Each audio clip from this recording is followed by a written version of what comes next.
La escuela Paipucú cuenta con más de 500 niños que cuentan con edad desde 5 años hasta 18 años, en donde reciben la educación básica y aparte de ello reciben también otras formaciones profesionales en el transcurso del tiempo, secuenciado hasta terminar su tercer curso de la educación media.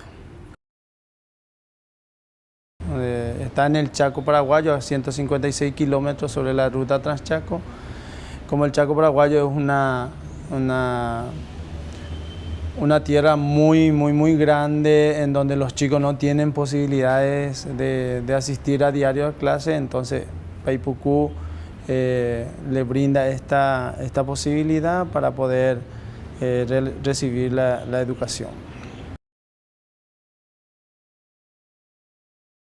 Bueno, yo vivía en el Chaco, vivo en el Chaco. Mis padres vivían, ellos sí ya están, mi padre ya jubilado, vivían en el Chaco y muy cerca de la institución, a 1 kilómetro más o menos.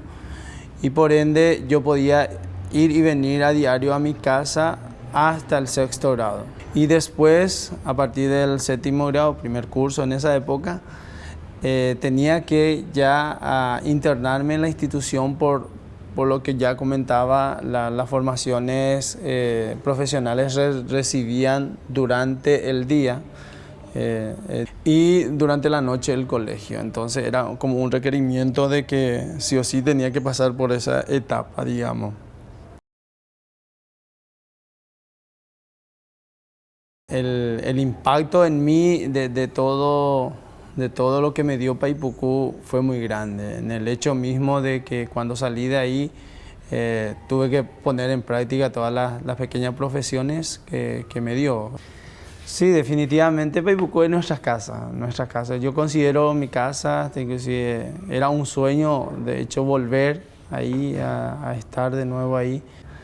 Yo trabajo en la biblioteca de la escuela, también soy tutor de informática educativa y aparte de los 2 proyectos que llevo adelante. Es Paipucú mi casa.